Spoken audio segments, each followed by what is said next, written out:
Hello student, आज का जो अपना टॉपिक है वो क्लास 11 का है प्रोजेक्टाइल मोशन। प्रोजेक्टाइल मोशन होता क्या है, क्या क्या चीजें होती है इसमें, उससे सबसे पहले अपन डायग्राम के बारे में बात करते हैं। आपको पता है ये है x axis, this will be y axis, x axis और वाई एक्सिस।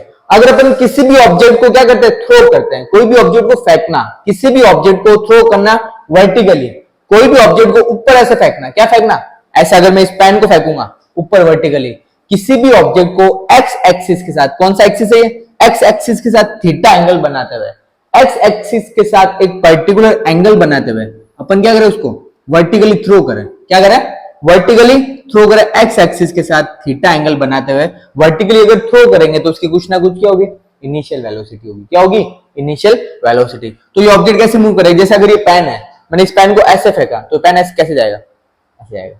जैसे क्रिकेटर है, बॉल को फेंकता है, ठीक है, यहां से बॉल को फेंकता है तो बॉल ऐसे जाती है, ठीक है, एक पर्टिकुलर एक्स एक्सिस के साथ क्या बनाता है, एंगल बनाते फेंकता है। सिमिलर किसी भी ऑब्जेक्ट को अगर एक्स एक्सिस के साथ थीटा एंगल बनाते हुए अपन थ्रो करें तो ऑब्जेक्ट कैसे जाएगा,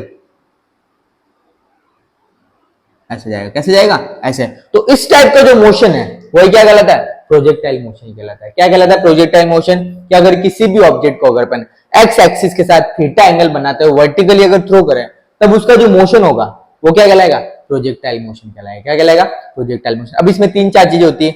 एक तो ये जो डिस्टेंस होती है, एक्स एक्सिस में जो ऑब्जेक्ट डिस्टेंस करेगा, जैसे मैंने ऑब्जेक्ट को यहां से फेंका, ऑब्जेक्ट यहां से घूम के वापस यहां गया, तो जो एक्स एक्सिस वाली डिस्टेंस होगी ये कहलाती है आर, जिसको कहते हैं हॉरिजॉन्टल रेंज। क्या कहते हैं, हॉरिजॉन्टल रेंज। कोई भी ऑब्जेक्ट को अगर मैं ऐसे फेंकूंगा तो एक पर्टिकुलर क्या कवर करेगा, हाइट कवर करेगा, तो ये कहलाएगी मैक्सिमम हाइट। क्या कहलाएगी, मैक्सिमम हाइट। ठीक है, यहां से फेंकते हैं, ऑब्जेक्ट को थ्रो करते हैं, यहां तक घूमता घूमता घूमता घूमता वापस यहां जा रहा है, तो यहां से लेकर यहां तक, इसका मतलब कितने टाइम वो ऑब्जेक्ट हवा में रह रहा है, उसको कहते हैं time of flight, capital T. क्या कहते हैं, टाइम ऑफ फ्लाइट, कैपिटल। तो इसमें अपन को चार चीजें निकालनी। सबसे पहले तो होता है कि जो अपना ये जो पाथ है, प्रोजेक्टाइल का पाथ कैसा है वो आपको बताना है, कैसा पाथ में मूव कर रहा है। सेकंड होता है हॉरिजॉन्टल रेंज, सेकंड आ जाता है maximum height, horizontal range, time of flight. ये चार चीजें आपको फाइंड आउट करनी है। तो इसमें देखो ऑब्जेक्ट क्या कर रहा है, एक्स वाई प्लेन में जा रहा है। कहां जा रहा है, एक्स वाई प्लेन में। तो कोई भी अगर ऑब्जेक्ट एक्स वाई प्लेन में जाता है तो उसके दो कंपोनेंट्स लेने पड़ते हैं।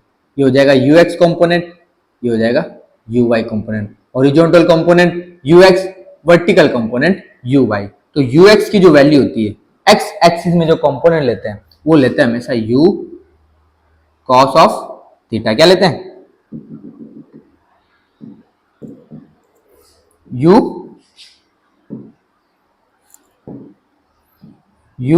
Cos theta.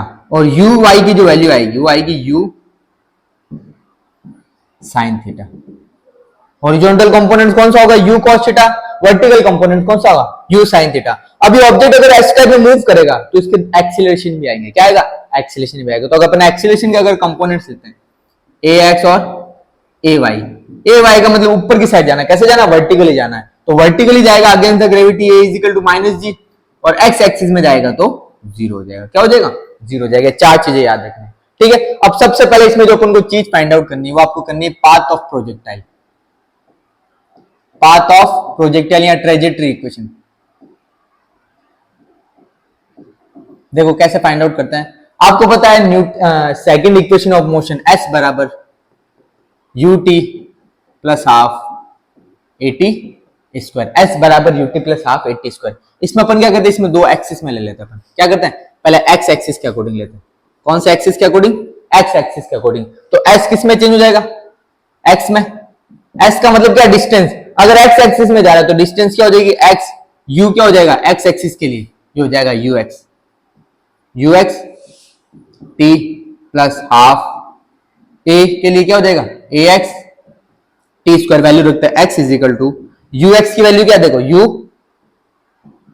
Cos theta into t plus half a x की वैल्यू क्या है, जीरो इंटू टी स्क्वायर। तो ये वैल्यू तो क्या हो गई, zero. X is equal to u cos theta into t, x is equal to u cos theta into t. तो यहां से अगर मैं टी की वैल्यू निकालू तो क्या आएगी, x upon u cos theta. T मिल गया, क्या मिल गया अपन को, x upon u cos theta. अब इसी इक्वेशन का अपन लेते हैं वाई पार्ट। क्या लेते हैं, वाई पार्ट।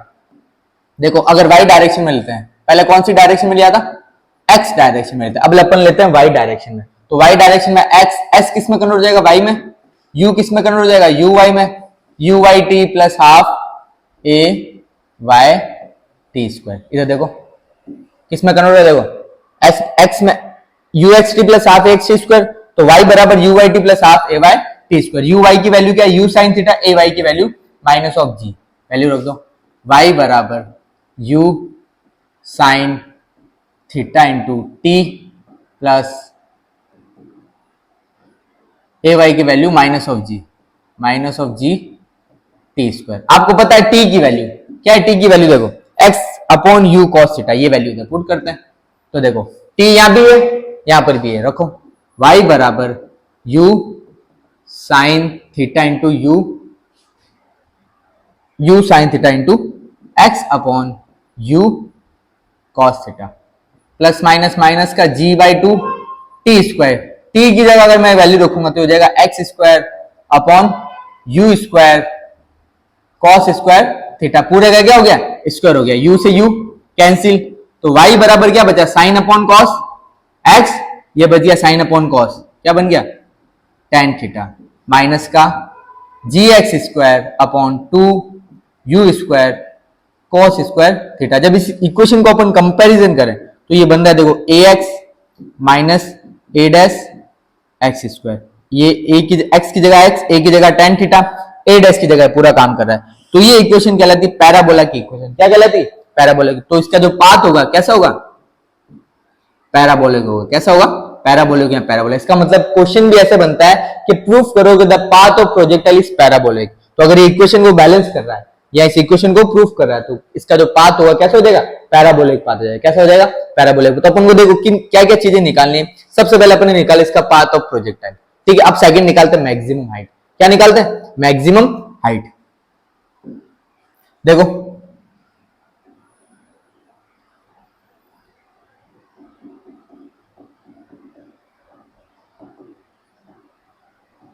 मैक्सिमम हाइट निकालनी है अपन को, ऊपर जा रहा है, कहां जा रहा है, ऊपर जा रहा है। तो जो y आएगा वो क्या है, देखो v बराबर होता है u प्लस एटी। v बराबर क्या होगा, u प्लस एटी। ऑब्जेक्ट ऊपर जा रहा है, फाइनल वेलोसिटी क्या होगी, जीरो। अगर अपन इसको y कंपोनेंट में ले, वी वाई बराबर u y plus a y T.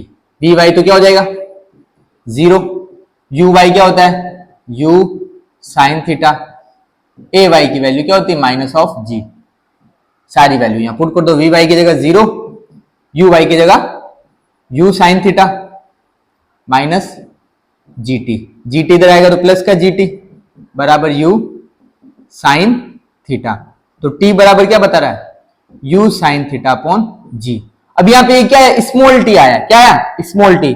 Small T का मतलब ये हो रहा है कि ये जो ऑब्जेक्ट है, ऑब्जेक्ट जब ऊपर जाएगा मैक्सिमम हाइट तक, यहां से लेकर यहां तक मैक्सिमम हाइट को अटेंड करने के लिए, मैक्सिमम हाइट को अटेंड करने के लिए कितना टाइम लगेगा, कितना टाइम लग रहा है, u साइन थीटा अपॉन जी, मैक्सिमम हाइट को अटेंड करने के लिए। अब मैक्सिमम हाइट को कवर करने में डिस्टेंस कितनी लग रही है वो आपको निकालनी है। तो आगे इसको सॉल्व करते हैं, ये याद रखना। आगे देखो सेकंड वापस इक्वेशन यूज करते हैं, s बराबर ut plus half eighty square. कौन सी डायरेक्शन में जा रहा है, y डायरेक्शन में जा रहा है। तो s किस में कन्वर्ट हो जाएगा, h में। हाइट क्या मान लिया अपन ने, डिस्टेंस h, u हो जाएगा u y t plus half a y t square. Value रख दो सारी, u वाई की वैल्यू हो जाएगी u साइन थीटा, ठीक है, इंटू स्मॉल टी, ए वाई की वैल्यू को minus G T square upon to, ठीक है। देखो वैल्यू रखो u sign theta into small T. अभी देखो जस्ट वैल्यू निकाली स्मॉल टी की वैल्यू क्या आ रही है, u sign theta upon g. तो ये वैल्यू यहां पुट कर दो, इंटू टी की जगह u sign theta upon g minus का g by two t square. तो ये हो जाएगा u square sine square theta upon जी स्क्वायर। एक जी से एक जी कैंसिल, ठीक है। तो देखो u into u square sine square theta upon g minus u square sine square theta upon two g. ये पूरी टर्म है एक, ये टर्म है आधी। वन में से हाफ जाएगा तो क्या बचेगा, जो कैपिटल एच की जो वैल्यू आएगी, वन में से हाफ जाएगा तो बचेगा half u square sine square theta upon g. कितना बचेगा, 2g बचेगा। कैसे बचा 2g? ये पूरी वन टर्म है, ये आधी टर्म है, एक टर्म में से आधी टर्म जाएगी तो रिमेनिंग आधी टर्म बच जाएगी। क्या बचेगी? आधी टर्म। ये मिल गया अपन को कैपिटल एच, जो क्या बताता है? Maximum height of projectile. Maximum height of projectile motion को रिप्रेजेंट करता है। किसको रिप्रेजेंट करता है? Maximum height of projectile. अब आगे अपना आता है थर्ड, इसका जो पॉइंट आता है बहुत इजी है थर्ड वाला पॉइंट, टाइम ऑफ फ्लाइट। क्या बताता है? Time of flight.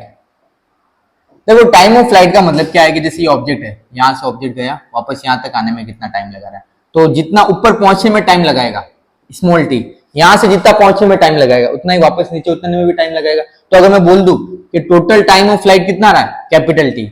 Total time of flight capital T किसके बराबर आएगा? मैक्सिमम हाइट को अटेंड करने के लिए और मैक्सिमम हाइट से वापस सरफेस पे जाने के लिए। तो small T plus small T which is 2 small T. तो कैपिटल टी की वैल्यू क्या आएगी? 2। स्मॉल टी की वैल्यू अभी देखो यहां पे रखी थी, स्मॉल टी की वैल्यू क्या रखी थी? देखो u sin theta upon g, तो आ जाएगी 2u sin theta upon g। ध्यान रखना ये क्या बता रहा है? टाइम ऑफ फ्लाइट को बता रहा है। किसको बता रहा है? Time of flight. किसको बता रहा है?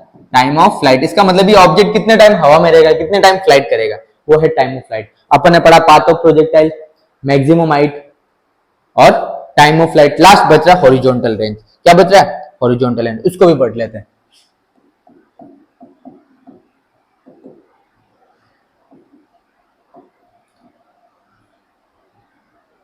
हॉरिजॉन्टल रेंज का मतलब होता है capital R. Horizontal range means capital R. इसका मतलब देखो डायग्राम से समझना, ऑब्जेक्ट यहां से जाके वापस यहां आ रहा है, मतलब ये डिस्टेंस, कौन सी डिस्टेंस? ये वाली डिस्टेंस। इस डिस्टेंस को कवर करने में इसका जो टाइम लगेगा वो ये पूरा टाइम लगेगा। तो जो टाइम आएगा कौन सा आएगा? टाइम ऑफ फ्लाइट आएगा। कौन सा आएगा? Time of flight. तो इक्वेशन एस बराबर ut plus half eighty square. कौन सी डायरेक्शन में जा रहा है? एक्स डायरेक्शन में। सब किस में कन्वर्ट हो जाएंगे? जो डिस्टेंस एक्स डायरेक्शन में कौन सी? आर, ये हो जाएगा ux।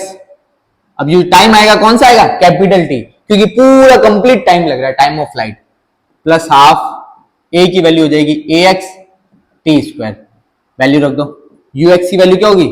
You cos theta into capital t plus half a x की वैल्यू 0 इंटू कैपिटल टी। ये तो क्या हो जाएगा? 0। तो आर बराबर u cos theta into capital T.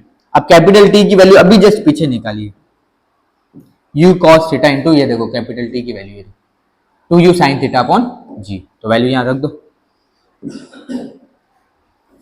2u sin theta upon g। तो देखो u और u मिलके 2u square sin theta cos theta upon g। एक तो ये फॉर्मूला बन गया, ठीक है। r is equal to 2u square sine theta cos theta upon small g. क्या बन रहा है? Small g. एक आपने फॉर्मूला पढ़ा था 2 साइन थीटा कॉस थीटा क्या होता है? साइन 2 थीटा होता है। 2 sine theta cos theta sine theta. तो r का एक फॉर्मूला और बन जाएगा u square sine 2 theta upon g. तो ये फॉर्मूला बन गया कैपिटल R का, horizontal range u square sine 2 theta upon g. Capital T का फॉर्मूला क्या आया था? 2u। ये फॉर्मूला लिखा देखो, capital T is equal to 2u sine theta upon g. Capital H का फॉर्मूला क्या आया था? u square sine square theta upon 2g। तो ये बेसिक फॉर्मूला भी है, डायरेक्ट फॉर्मूला बेस्ड न्यूमेरिकल भी आ जाता है। ये अपना टॉपिक कंप्लीट होता है प्रोजेक्टाइल मोशन। कौन सा टॉपिक कंप्लीट हुआ? प्रोजेक्टाइल मोशन, जिसमें अपन ने सेलेक्टेड चीजें पढ़ी है। अगर कुछ भी दिक्कत हो कमेंट में जरूर बताना, और अच्छे लगे तो like share and subscribe. Thank you.